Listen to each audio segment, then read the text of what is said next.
Maswerteng umaga po mga ka-STL. Narito na pong resulta ng STL Pampanga para sa araw na to, first draw, January 18, 2026, araw ng linggo. Naway ang mga natayaan nyo pong mga numero kanina ay manalo nawa ngayong umagang ito, 11 AM. Kaya't kunin nyo na po ang inyong mga ticket. Narito na po ang resulta.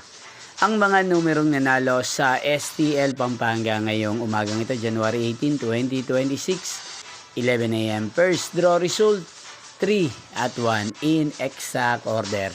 Again, 3 at 1. At ngayong umagang ito sa STL Pampanga, atin pong i-shoutout si Kuya William ng Pampanga na nanonood po ngayon sa channel na to. Shoutout po sa inyo Kuya William, sana po ay nasa maayos kayong kalagayan. At sa lahat po ng mga taga Pampanga, shoutout po sa inyong lahat. Inyo pong napanood ang resulta ng STL Pampanga. Magkita-kita pong muli tayo mamayang 4 PM. Thank you for watching.